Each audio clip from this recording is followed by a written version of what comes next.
I want to talk about the gate. And boy, I thought this would just slip by and we wouldn't have a reason to talk about it necessarily. But we talked about what the gate was, and you said in $1999. So as a reminder, we got 19,000 paying fans here, over 19,000, nearly 20,000 fans.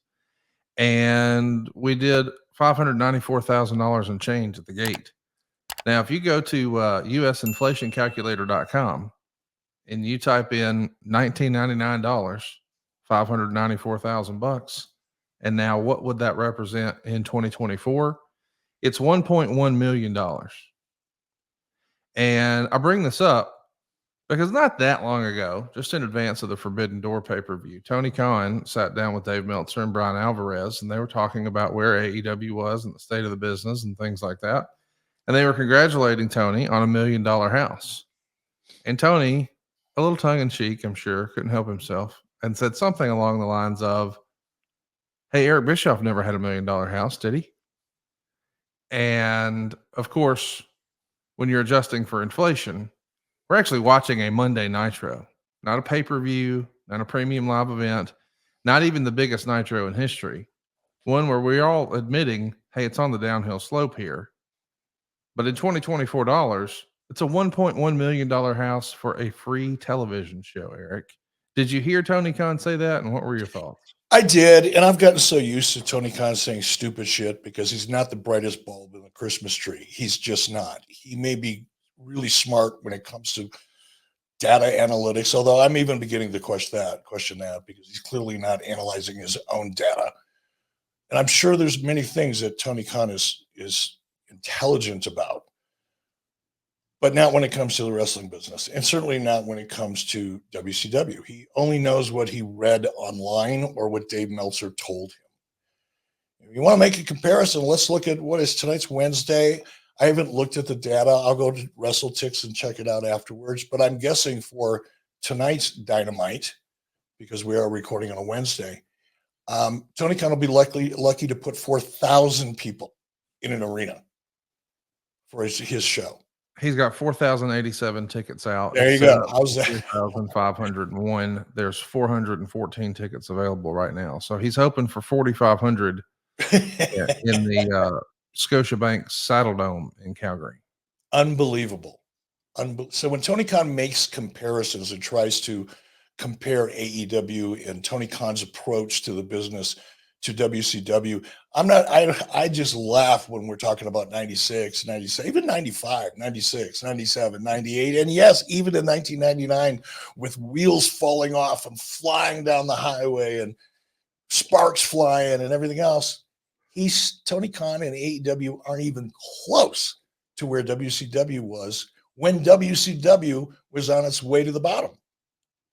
It's just context. And I'm sure that, Meltzer and that other little clown that he hangs out with wouldn't correct him or didn't correct him or probably wouldn't have the capacity to question.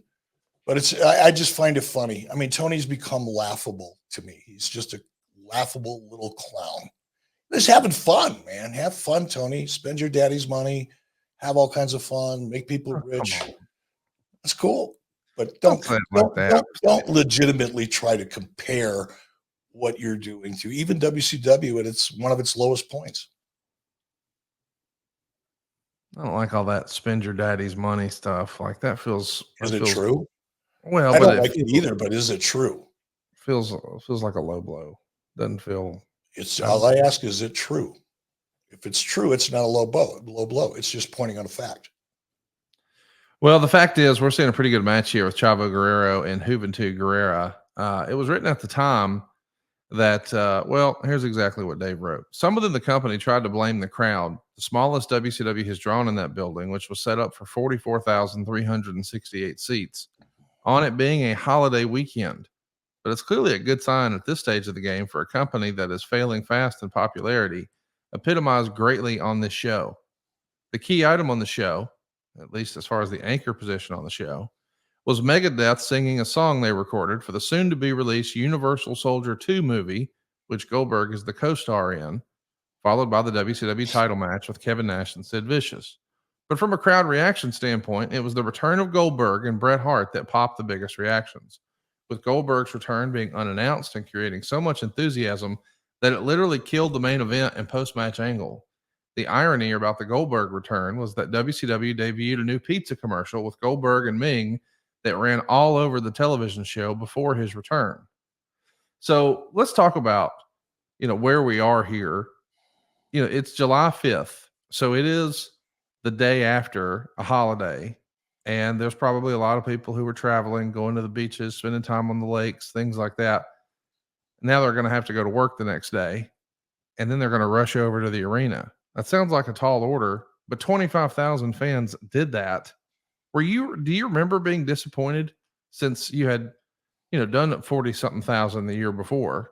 So if you just look year over year, we are way down. Or did you even have the context back then that, hey guys, we used to have to beg 300 sober people to sit in front of the camera, and now we've got 25,000. We're going to be okay. I don't think either of those thoughts really would apply. I mean, it was, and what's ironic about this is Dave Meltzer makes excuses for AEW's ratings every week, and he'll sometimes blame it.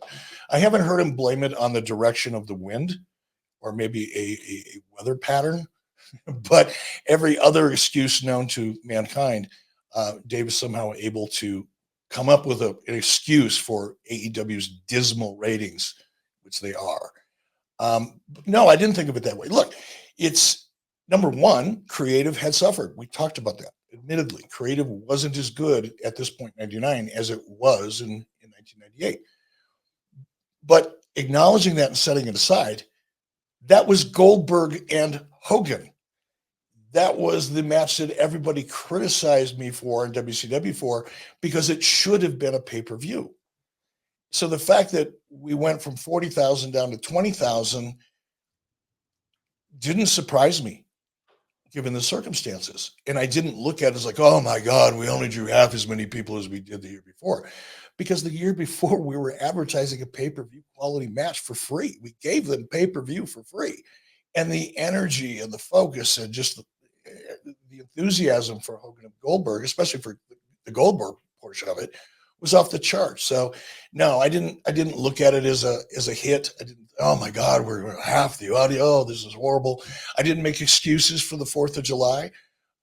It just was what it was. I was pretty happy with 20,000 people, 25,000 people in the building, 20,000 of them paid.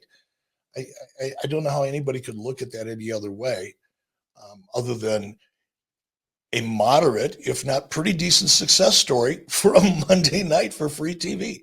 Hey, Tony, when was the last time you drew 25,000 people for a TV show?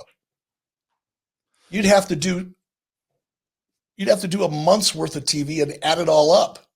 Maybe throw in a Rampage or two in a Collision. Wouldn't have made much difference, but you could just throw them in and you still wouldn't be there. So yeah, Tony, pull your head out of Dave Meltzer's ass. Learn how to how to produce a television show. Understand your audience. Understand what it's going to take to grow your audience. I know it's really funny. I don't know if you saw it. I don't want to go too far off topic here, but since you brought it up, did you see the story about Shad Khan and the comments he made about the Jaguars and no longer relying on free agents and putting pressure on the coaching staff? Did you read that? I did. Yes, sir. It's pretty interesting. I wonder if Tony read that, because all Tony ever talks about is free agents. He's going to sign free agents. Well, great. You signed a ton of them and you're losing ground. So maybe the free agency approach and vision for your industry or your business is really not the right one. And maybe Shad Khan's putting pressure on Tony to start making what he does have. Context. I read it. I don't mean to cut you off, but Shad Khan made no such comment about AEW. No, he didn't. And I'm not saying he did. Hang on. Let me say this. Right. You're going to get quote tweeted everywhere that Shad Khan said Tony needs to stop hiring free agents for AEW. And that's not what the article said. It was in regards to the Jacksonville Jaguars.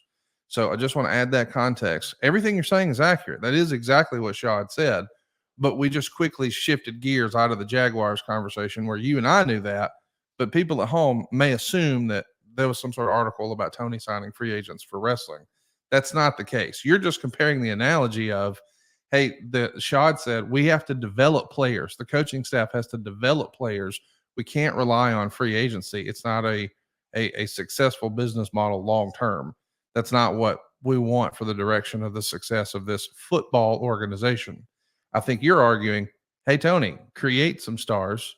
The solution is not to just continue to keep signing free agents for Well, and wrestling. I guess what I was asking, and thank you for clarifying that, because you're absolutely right. It'll be twisted, turned, taken out of context in all kinds of different ways, which is fine because it's just gets people talking, I guess.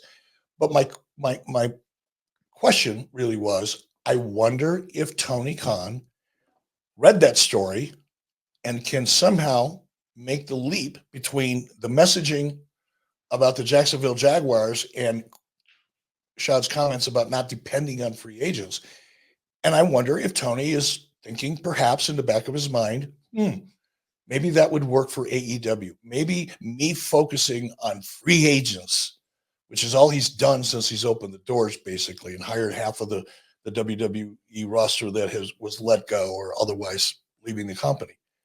Maybe Tony can read what his father said about the Jaguars and apply it to what he's doing. That was it. That was my question. And thank you for making it clear. Yeah, I didn't mean to cut you off. I just know how that's going to go. And it's like, wait a minute. Sean didn't say anything about wrestling. He was talking about football. We are going to talk about wrestling here today, though. We just saw in the middle of this Chavo Guerrero Juventud match, and they were having a pretty fun match. Here comes the Macho Man in his favorite Chris Jericho 1999 club shirt. I mean, I think guys who wore shirts like that in 99, they definitely knew where you could buy ecstasy. And he's with Sid here, who's looking as only he can look. Sid came in and started power bombing fools with the big gold belt around his waist. He never took the belt off. It's pretty rare that you see dudes getting jacked up with the big gold belt while they're wearing the big gold belt. That's amazing. Now we're in the backstage area, and we see Tori chillaxing with Kevin Nash, who's kicked back in a hockey jersey. And, well, he's talking a little smack to Sid and Macho Man. We know later tonight that's going to be the main event. Sid and Kevin Nash for the world title in the Georgia Dome.